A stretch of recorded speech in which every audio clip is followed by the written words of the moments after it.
Saudi আরবের মক্কায় দাঁড়িয়ে আছি এই মুহূর্তে। আলহামদুলিল্লাহ, বাংলাদেশের হজ যাত্রীরা অনেকেই সৌদি আরবে এসে পৌঁছেছেন। 21শে মে সর্বশেষ ফ্লাইটটি ছেড়ে এসেছে।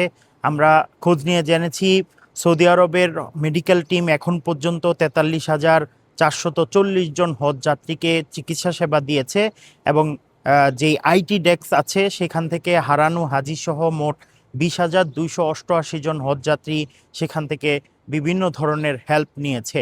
তো আমরা বারবার সতর্ক বার্তা শুনেছি যে যারা বাংলাদেশি হজযাত্রী সৌদি আরবে অবস্থান করছেন তারা যেন প্রচণ্ড গরমে বাইরে বাইরে না হয়, তারা যেন বাইরে না যায় এবং যদিও তারা বাইরে যায় তখন ছাতা যেন ব্যবহার করে, পর্যাপ্ত পানি ব্যবহার করে। আমরা জানি আগামী 26শে মে পবিত্র হজ অনুষ্ঠিত হবে এবং আগামীকাল 24শে মে কিন্তু মিনার দিকে যাত্রা করবেন।